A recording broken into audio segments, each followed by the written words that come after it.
জামায়াতে ইসলামীর নেতা মীর কাশেম আলীর ছেলে এবং মানবাধিকার কর্মী ব্যারিস্টার মীর আহমদ বিন কাশেম আরমান ৭ বছরের বেশি সময় ধরে গুম থাকার পর ৬ আগস্ট অপ্রত্যাশিতভাবে মুক্তি পেয়েছেন।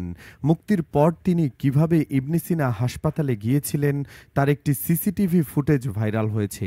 সেই ফুটেজকে ঘিরে দুর্দান্ত একটি ডকুমেন্টারি তৈরি করা হয়। সেই ডকুমেন্টারি দেখে বেশিরভাগ মানুষ রীতিমতো কান্না করেছেন। বিপরীতে স্বৈরাচার খুনি হাসিনার দোসররা না বুঝেই সেটাকে নাটক বলছেন। প্রশ্ন করছেন সিসি ক্যামেরা কিভাবে তার পিছনে ঘুরে। খুনি হাসিনার দোসররা মূলত বুঝেই না ডকুমেন্টারি কি। ডকুমেন্টারির বেশিরভাগ অংশই শুটিং করে বানানো হয়েছে, তবে কিছু কিছু দৃশ্য সত্যিকার অর্থেই সিসিটিভি ফুটেজ থেকে নেওয়া হয়েছে।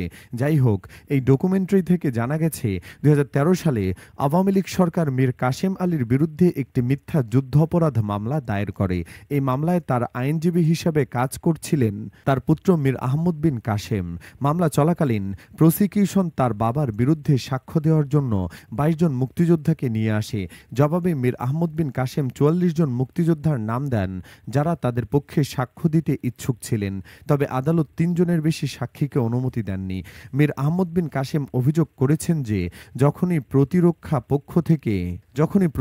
পক্ষ থেকে কোনো যুক্তি উত্থাপন করতে যায়, কোনো উত্তর রাষ্ট্রপক্ষের কাছে থাকত না, তখনই তারা আইন পরিবর্তন করে তাদের যুক্তিকে নিষ্ক্রিয় করে দিত। তিনি আরও দাবি করেন যে সরকার ন্যায় বিচার প্রতিষ্ঠায় ইচ্ছুক ছিল না। তার মতে গণমাধ্যমকে সরকারের ইচ্ছে মতো কথা বলতে বাধ্য করা হতো এবং এই বিষয়গুলো তুলে ধরার সুযোগ ছিল না। মামলার শুনানির পর মীর আহমদ বিন কাশেম তার সামাজিক যোগাযোগ মাধ্যমে এই বিষয়গুলি নিয়ে পোস্ট করেছেন। খুব অল্প সময়ের মধ্যেই তার এই পোস্টগুলো আন্তর্জাতিক সম্প্রদায়ের নজরে আসে, যেখানে রাজনৈতিক উদ্দেশ্য প্রণোদিত এই বিচার এবং ন্যায় বিচারের হত্যা নিয়ে আলোচনা করা হয়। তার এই কাজের জন্য আন্তর্জাতিক মহলে প্রশ্ন ওঠে যে একজন আইনজীবী কিভাবে এমন অভিযোগ তুলতে পারেন এবং এ বিষয়ে সরকারের অবস্থান কি। মীর আহমদ বিন কাশেমের মা খন্দকার আয়েশা খাতুন বলেন যে সরকার যা করেছিল তা জেনে শুনেই করেছিল এবং তাদের ন্যায় বিচার করার কোনো ইচ্ছা ছিল না। ৯ আগস্ট ২০১৬ তারিখে মীর আহমদ বিন কাশেমের পরিবারের সকল আশঙ্কা সত্যি হয় যখন হাসিনা সরকারের পুলিশ সদস্যরা তাকে তুলে নিয়ে যায়। তার মা আশঙ্কা করেছিলেন যে তিনি চলে গেলে তার বাবাকে সহজে ফাঁসিতে ঝুলিয়ে দেওয়া হবে। মীর আহমদ বিন কাশেমের গুমের এই ঘটনা এমন এক সময় ঘটেছিল যখন বাংলাদেশ ২০০৮ সাল থেকে ২০২৪ সাল পর্যন্ত তৎকালীন স্বৈরাচার খুনি হাসিনার নেতৃত্বে এক নির্মম ফ্যাসিবাদী শাসনের অধীনে ছিল। এই সময় জোরপূর্বক গুম সরকারের নিপীড়নের অন্যতম হাতিয়ার হয়ে ওঠে। যে কেউ সরকারের সমালোচনা করলে বা রাজনৈতিক চ্যালেঞ্জ তৈরি করলে তাকে রাষ্ট্রীয় বাহিনী দিয়ে গুম করা হতো। গুম হওয়া বেশিরভাগ ব্যক্তি আর ফিরে আসেননি এবং তাদের পরিবার তাদের সম্পর্কে কোনো তথ্যই জানেন না। অনেকের ক্ষেত্রে তাদের হত্যা করা হয়েছে বলে ধারণা করা হয়। অন্ধকার এবং নির্জন এক কক্ষে তাকে আটকে রাখা হয়, যা আয়নাঘর নামে পরিচিত।